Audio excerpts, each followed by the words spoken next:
Welcome to the Founders Lounge, where business meets bullshit and everything in between. I love Jamie's roll. It always makes me giggle. I don't know. It's Good morning. Welcome back to the Founders Lounge. Guys, my voice sounds like a semi-truck, so bear with me today. But mature, man. we have a very cool guest, a very good friend of mine, a very inspirational person to me and my wife, Yvonne, Miss Anniston Riekstins. Thank you for having me, Don. And I don't think you sound like a Mack truck. I think it's more you've just got this really deep, like rumble, you know. I have a deep voice anyway, but this is going to sound pretty intense. Burly. Burly early. Well, thank you for taking the time. I know you and Rudi are always busy, but I appreciate you taking the time to come and sit with me and Steve and tell your story. And I definitely want to talk about your new book and everything that you guys have going on. So I guess let's start with a bio. Okay. Tell everybody who you are. A little bit about who I am. So I am someone who I think from early on, I would say in my early 20s, I've always been a seeker.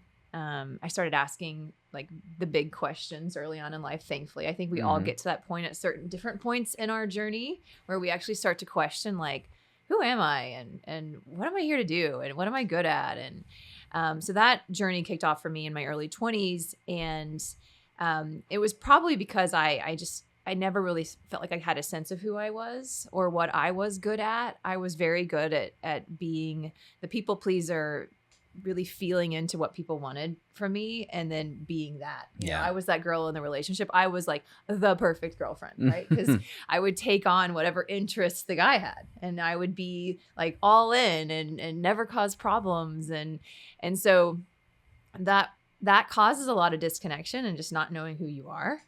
And so that led me to really start searching and seeking. And in my early 30s is when I decided and when I really knew that for me, it was helping people. It was coaching. At this point, Rudi and I had gotten married, but I was very much in the corporate world and had been for some time. And I'd already had some really great success.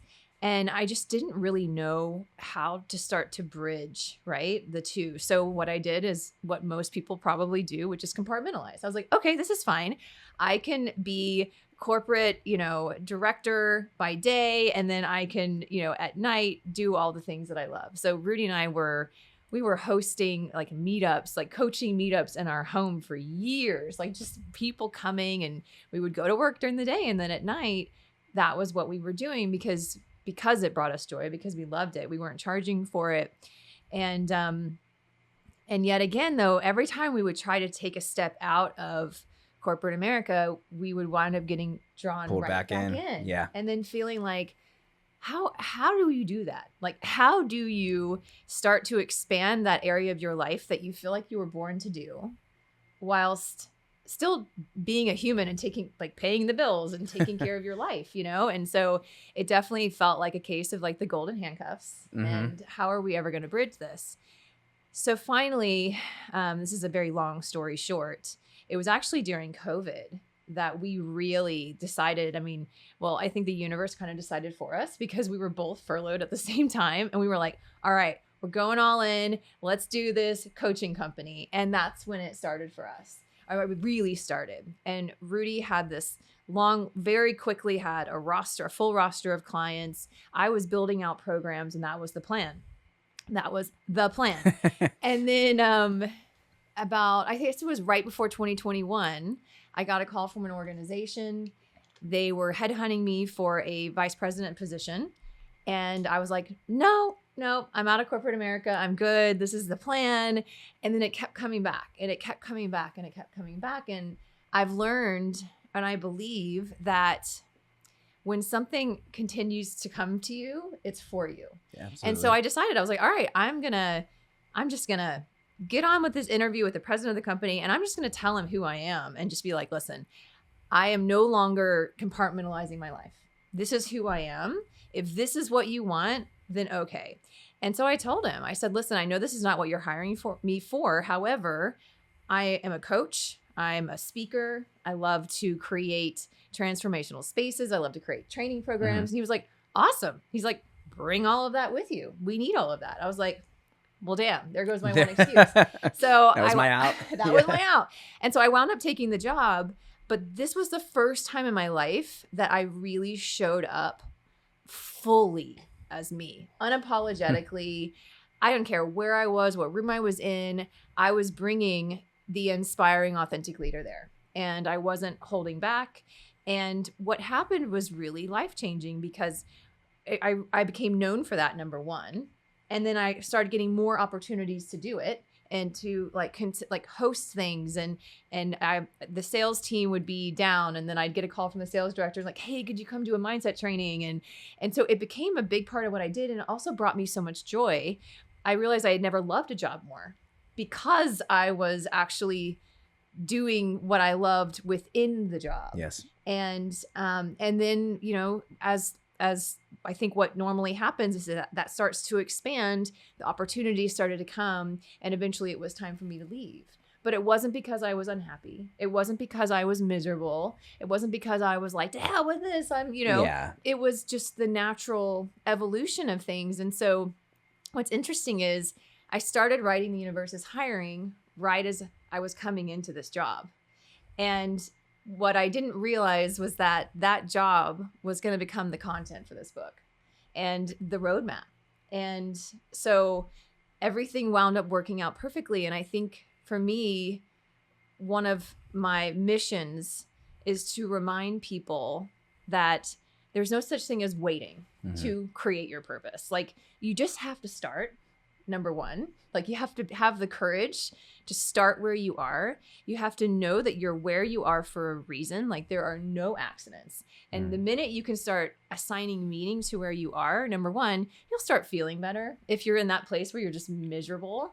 But also you realize that things start to shift and change. People, when you start being what you want to be, just being it now, people start to see you that way. And then opportunities will start to come. But if you're waiting for the opportunity to start being that which you want to be, you will be waiting a lifetime. Like, truly. That's pretty much the gist of it. It's awesome.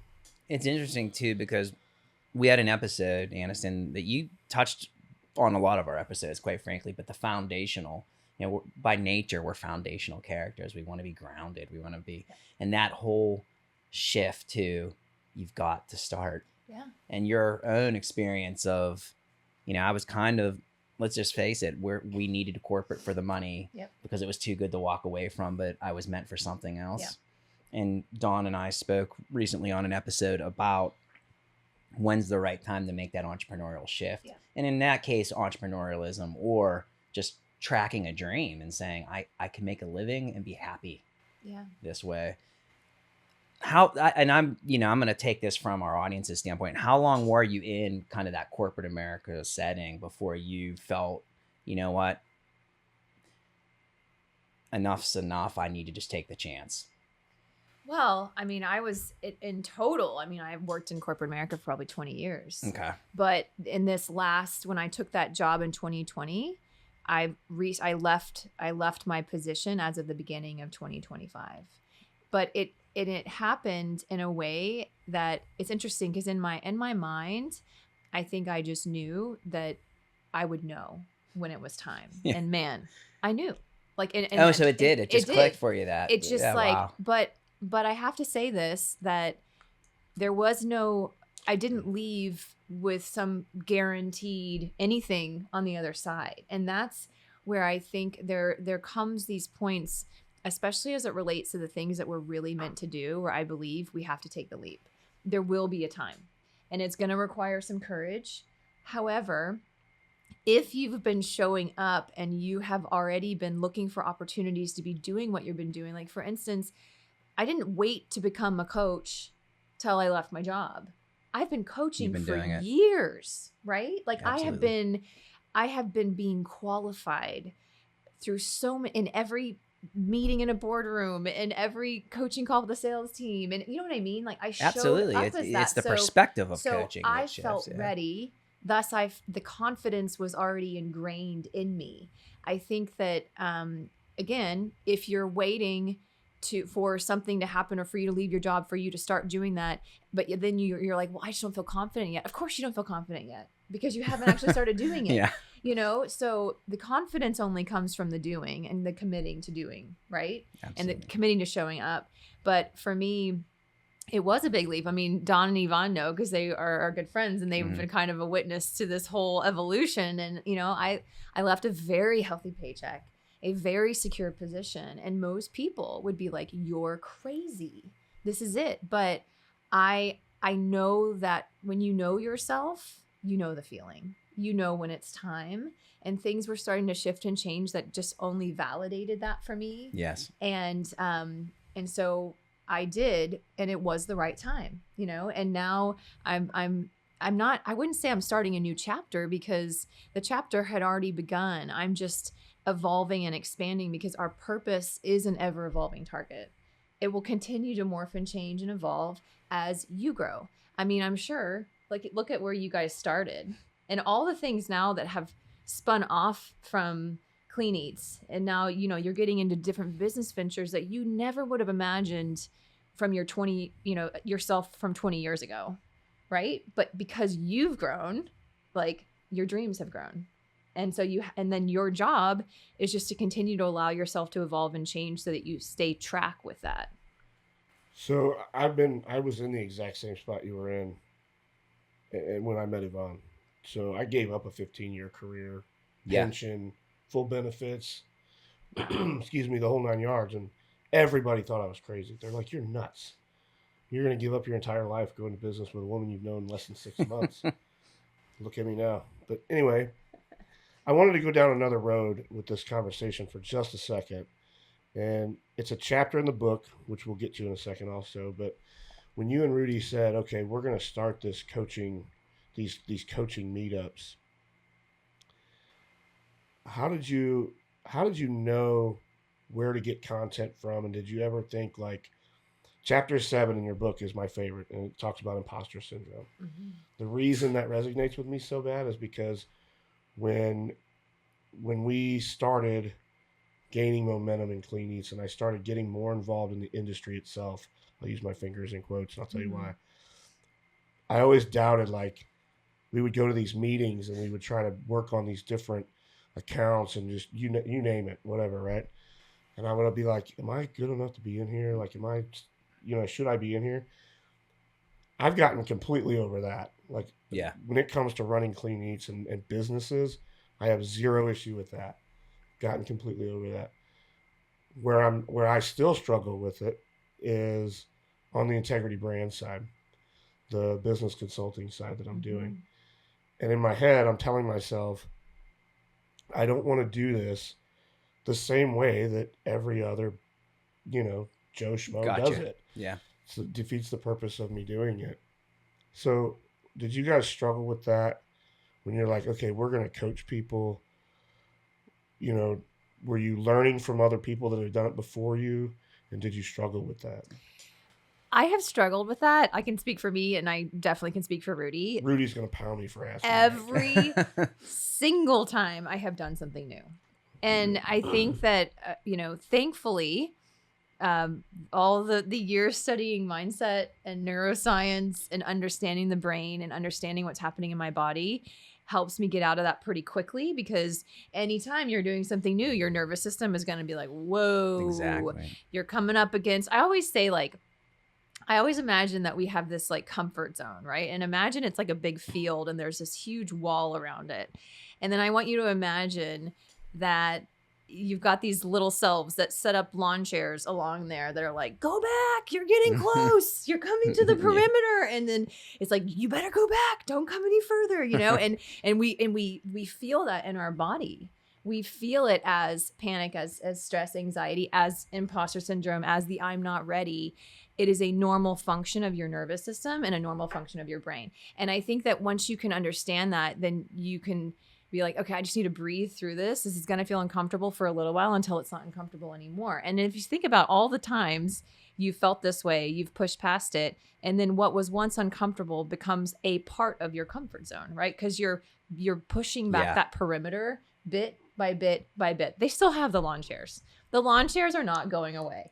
I want you to never Yes. forget this visual, okay? The lawn chairs with the cooler, they're set up. Like they are ready to warn you at any time. With Rudi and I, when that happened, and as you read the book, you probably know, I was a little bit of the pushy wife here because I knew that we were never going to feel ready. So sometimes you just kind of have to have a rip the Band-Aid moment. And what I've come to realize, and what we realized very quickly, was the people that showed up were people that were not so dissimilar to us. They were people that were very reflective of who we had been even just a few years prior, and who were going through a lot of the same issues. And I do believe that especially if you're feeling called to serve as a coach, a consultant, in any kind of service capacity in that way, that you will draw similar people to you who need the very information that you have from your life experience, right? From your specific, unique perspective and unique life experience that no one else on this planet has or will ever have. And so when you start to realize that, the imposter syndrome will naturally fade away because it's not really what you know so much. I think as like accumulating wisdom, it's not about following people who seem to know a lot about this and then you're trying to like accumulate it because it's going to live up here. The wisdom that you have accumulated through life experience lives in here, like everywhere. It's like you embody it. And I think that all you have to do is be the living proof. You have to be basically the frequency of what people are seeking to be. And they will come, right? You just have to, enough as you are today, are holding a frequency of the success that you've achieved, the wisdom that you know, just the way that you perceive the world is going to draw in the people that are wanting what you have. And we overcomplicate it. Very much so. That's the truth. I do it all the time. That's what I'm saying. Like when I'm sitting around trying to think of content to put online or to do any kind of advertising or content for integrity brands, I'm like, is anybody going to give a shit about this? Because this is done 8,000 different ways on the internet already. How am I going to make this come across any differently to somebody to where it's unique, to where it's, you know what I'm saying? It's your story. I find it interesting too, to your point, Anniston, the kind of likes attract. Yeah.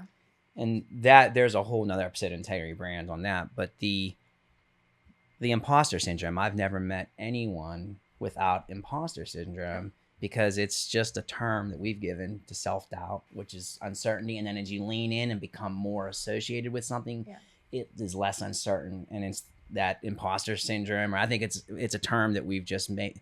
Now we can identify it. But to your point, the neuroscience, it's a manifestation, a physical manifestation of you start to feel sick and it starts to slow you down. It's understanding that, as you said, knowing what's going on as a human could be the difference between giving into it and getting past it. And I love your outlook on that. And also knowing that humans need to be reminded over and over 100%. that hey, this is how you're wired. Yeah.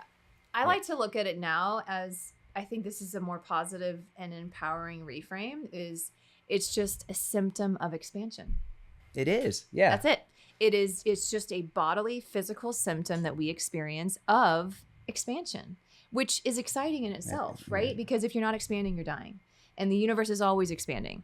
So if this is such a natural part of what we do, we need to stop being ashamed of it. I think we need to start talking about it more and to normalize it and teaching our children how to deal with it. We have conversations all the time with our kids about when like they're starting a new sport and they're like, all the kids are so good. I'm like, yeah, because they've been doing it for 5 years. Exactly. Yeah. I was like, so don't compare your beginning to someone else's like middle. I was like, you've got to start somewhere. I was walking in Longleaf Park the other day and I love this time of year because they've planted, and there are tons of pine trees in this park. Have you ever walked there? Oh yeah. It's beautiful. It's incredible. Yeah. Well, so I started seeing these little baby pine trees and they're like maybe like 4 feet tall and they're so tiny compared to these giants. And they're literally planted amongst these giant pine trees. And I had the funniest thought. I actually laughed out loud. I was like, what if as these pine trees were sprouting, they were like, why should I even try? Why keep growing? What's the point? Look how tall they are. Look how small I am. But instead, I have to believe that if anything, that those giants say, this is what's possible. This is what's ahead for you.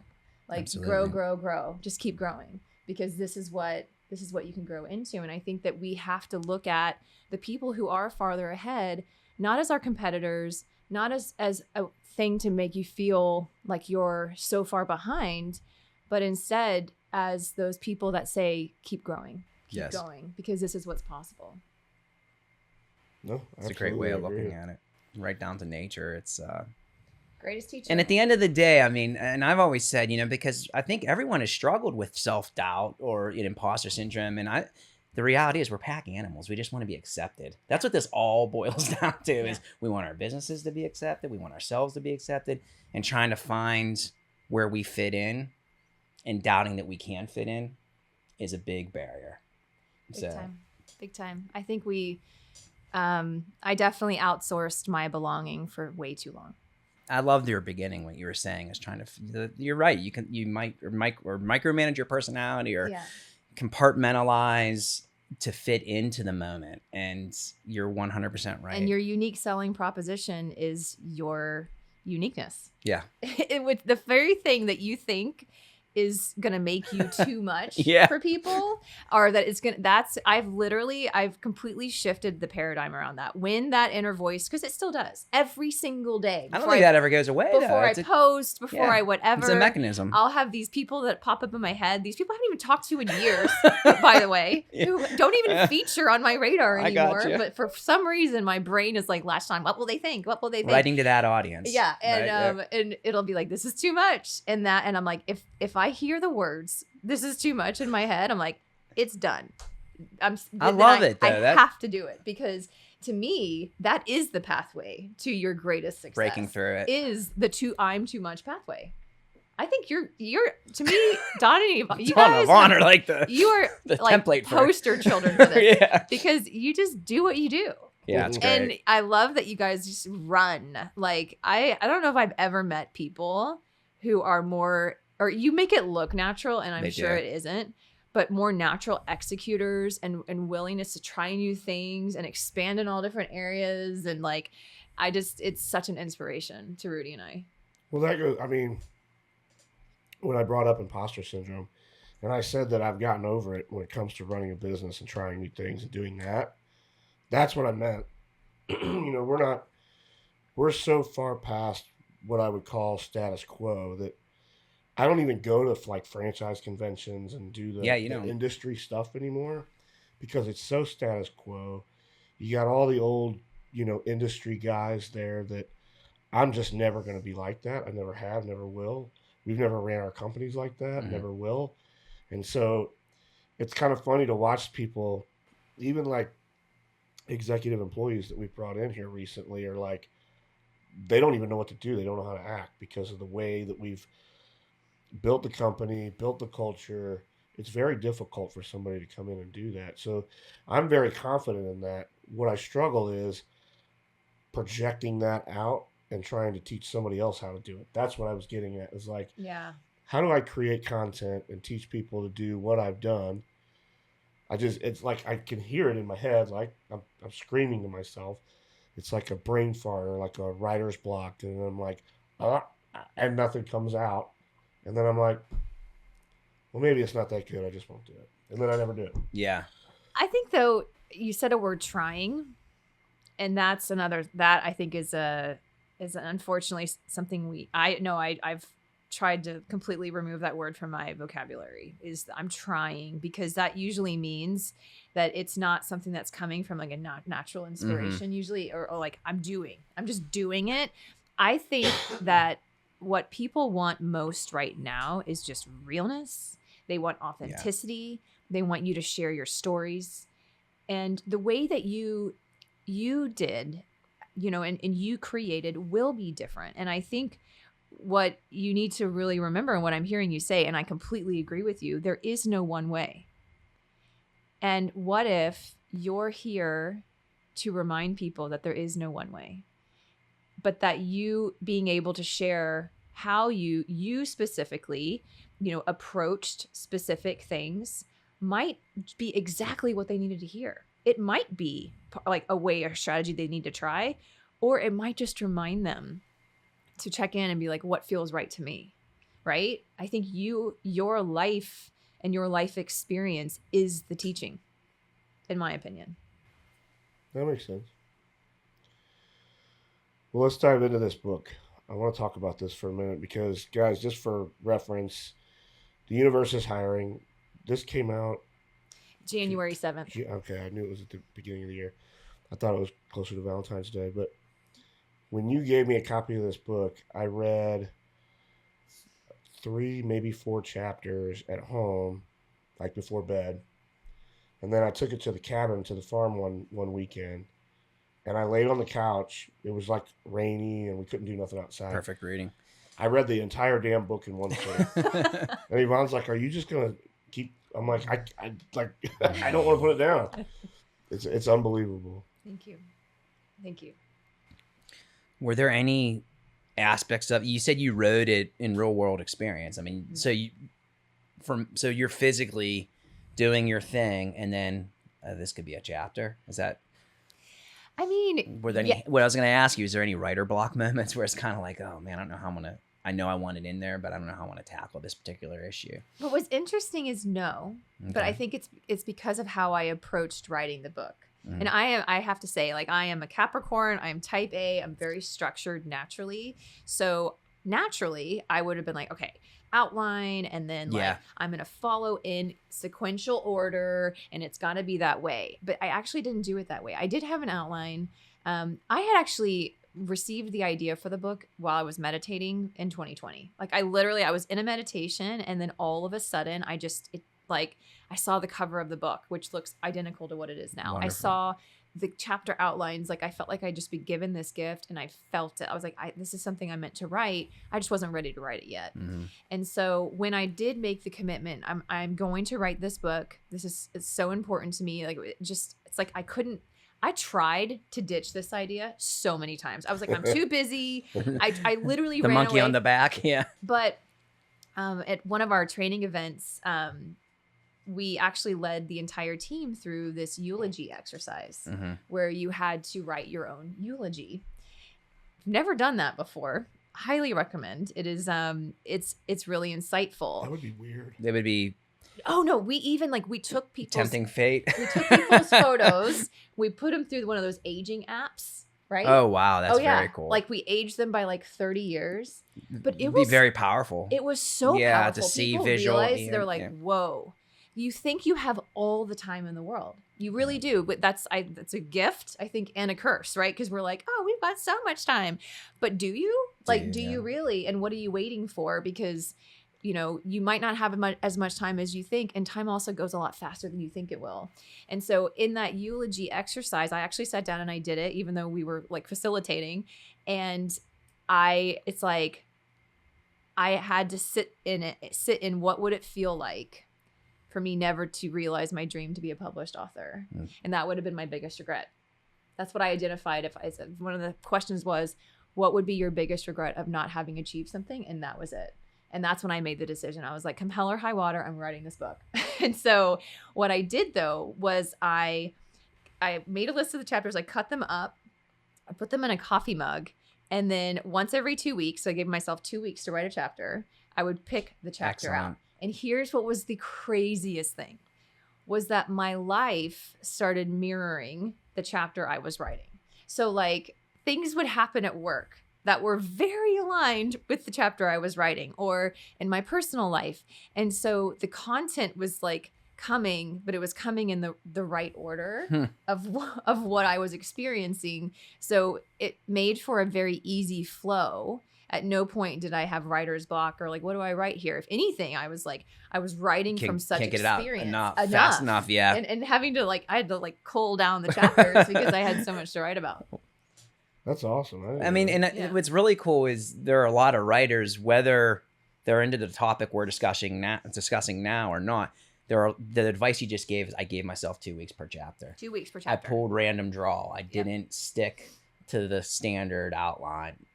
Great advice for any writer out there. Worked is for me. Have some scope so you can get it done, but also give yourself the grace and freedom to kind of live what you're writing. Yeah. Yeah, that's great. Yeah. I'm dying to write a book. I just don't know if Yvonne and I talk about this all the time. Like, should we both write our own and then write one together, or just wait and do the whole book together? I think you I can don't know. both and. Yeah. Why not? Why not? You know? Did you literally write it, or did you work with a, like, I'm just naive, I don't know the process, like a ghostwriter or like? Oh no, I wrote it. I wrote the whole thing. So I realized like this was such a learning process going through this for the first time, and I will write many more books, and now I will approach some things differently. But for me, I really felt it was important to write the whole thing before I got editors involved, because that felt right to me, because I wanted to get that like inspiration down in its truest, purest form before I started taking outside advice of like, oh, you should do this or tweak that. And so that's what I did. And it took me about a year, not a year, I would say it took me about 6 months probably to write like 40% of the book, and then 2 months to write the other 60%. Which tells me that here's the lesson there. If you give yourself 2 years, it's going to take you 2 years. Exactly. If you give yourself 2 weeks, you can write a book in 2 weeks. Go sit at your cabin, be like, all right, chapter a day. I'm doing this. Like, it doesn't take that long to actually let it flow through you. It's just a matter of, I think, when you creating the space for it. But I wound up writing the whole thing. Then I went and wrote a book proposal. Right. And then I went about and started looking for literary agents, and ultimately wound up doing a hybrid publisher with Greenleaf, which was awesome. Mm-hmm. So I kind of went a roundabout way, but you don't have to. I mean, if you want a traditional publisher, you don't have to write the whole thing. You just have to write enough to create a book proposal around. So it's really dependent on what your end goals are. But I would say whatever book you write, just know this. It will be a teacher for you. Like people think like, I'm going to write a book so I can teach other people. Mm-hmm. If people get even a fraction of what this book taught me, then I'm doing pretty good, because it changed my life. And I came up against every limiting belief I have in the process, every single one. I came up against every excuse I have in the process. I came up against every fear. Like at every new level, at every new action, it was like, oh, here we go again. This is uncomfortable. Oh my gosh, I'm feeling like who's going to want to read this? What if nobody buys one? Like, you have all the things.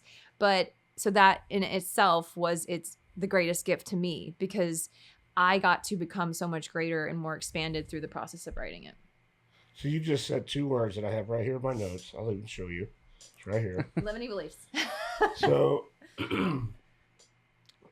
that is kind of the basis of the entire book. Yeah. Is limiting beliefs. And I know that you and Rudi both teach a lot on limiting beliefs. Mm-hmm. Kind of talk about that for a minute from 30,000 feet. And I'm trying to think of an example. I had one in my head 2 seconds ago. Like, Rudi always tells me a story about franchising, about a business that he had, and like they were struggling to get an FDD written, and he just pounded them until they agreed to do it in 2 weeks, right? And I'm kind of going through a couple similar situations now within the business where I'm struggling to get like people to move at a very rapid pace, and they're like, well, that's just not really how it goes. And I'm like, but it can. Mm-hmm. I'm trying to get people to buy into limiting beliefs. You know what I mean? Buy-in might not be the right word, but do you understand where I'm trying to go? I totally understand where you're going with this. I think that, yes, you have to understand that just like you have your own, your own base of beliefs, right? About what is possible, what's not. Like to be honest, every single belief we have in its essence is a limiting belief. It is, because I think we live in a very in a limitless universe. So when we put a belief around something, we're putting a restriction on something, right? But we need beliefs to build a structure for how we live our life. Like I think that's how our brains need to function. So our job is to continue to push out the borders, right? And to expand the limiting beliefs that they are. But when you are in charge of, when you are leading other people, you have to be able to see and start to identify, okay, this is just where their beliefs are on this topic. And what tends to happen in companies is there's like a resonance. So there will be company beliefs that tend to take hold of like, this is what's possible for us. This is what's not possible for us. This is how long something takes. And so as a leader, I think it's being able to acknowledge, like, I understand that the story you're telling yourself is that this is what is possible. But be that as it may, let's pretend that it was possible. What would you do next? Like, what would it take for us to get this done in 2 weeks versus 6 weeks? So let's just pretend for a minute. Like, what would you do? You know what I mean? Just kind of start getting them to think. This is like, I call like skirting the belief a little bit. You're not trying to fix it. You're not trying to fight it, because immediately they're going to defend. And they're going to pull up all the data, which is all past data, by the way, which is not indicative of what could happen in the future. But that's how we process. So like when we would with sales teams, so I worked in the cruise industry, and we would have these sales teams that would go out on ships. And when these teams would come on to sell and to get on a new ship, they would want, the first thing, you know, as a company, you would think, well, they're going to want to look at previous sales trends to see. And I was like, no. Why would you show that? Why would we, what is that going to gain other than giving them a barometer, or it's creating the belief? As leaders, you have to be belief builders, right? You're not in charge of maintaining the beliefs that are. You're in charge of building the beliefs that aren't yet. And you do that through, you know, highlighting expanders, like, so franchisees maybe that are killing it, right? And really just is making sure that people are seeing what's possible at all times, because unconsciously it is doing a lot of work on their brains and their belief system, but also is not letting people hang their hat on historical data, because that's just silly. You know what I mean? It really is, but it's an excuse. That becomes the excuse, and excuses steal our forward movement. I don't think I could have said that any better. Yeah, it's It's great. funny. I can pull this email up in 2 seconds and show you. You know, one of the guys that I'm getting ready to start working with, he emailed me this morning and he said, we're talking about like lead generation and things like that, and he's spitting out all these facts and numbers and data, and he's like, I'm just a very data driven person. And I emailed him back and I said, well, that's great. That's there's fine. value in there. I mean, I come from data. Data is history, though. Data is history. And that's what I always tell people that is. And I said, but with all due respect, I am not. I am the furthest thing from a status quo data driven person. I would rather look at it, understand whether or not I need to use it, and if not, move forward and find other ways to drive forward. And I don't like, so that's the kind of things when we were talking about earlier of unorthodox approaches to imposter syndrome and things like that. That's just how, call it, I don't know, call it what you will, but Yvonne and I have always operated like that. Yeah. Maybe it's dumb luck. Maybe we just are naive at times on certain things, but we've always trusted our gut. And if it felt right, you go. You go.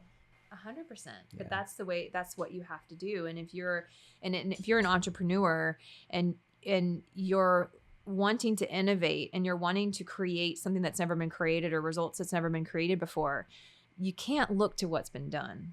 Mm-hmm. And so really your best source is going to be your intuition. And I think this is a whole other conversation, but I think that the new evolvement of leadership is going to require leaders who are both, yes, they can look at data and they can learn from it, right? They can learn from that, but that they also know that it's not indicative of what can be done, but that the greatest source of forward movement is going to come not just from their own intuitive ideas, but they're teams. Oh, 100% agree with And you. that creating space within an organization for like a safe space for brainstorming, for just like daydreaming, Yeah. and being like, what would we do? Like blue sky, but not just doing it once a year as part of an annual thing, right? But like regular blue sky.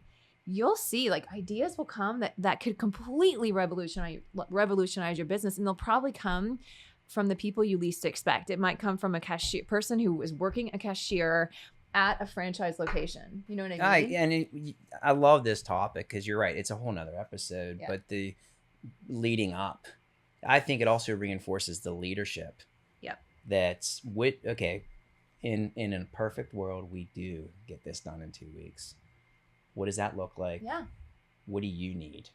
That right there Yeah. to me is a leader telling them will help get you there. And then that reinforcing relationship between the person and the leader is in real time. Like it teaches the leadership. Yeah. So.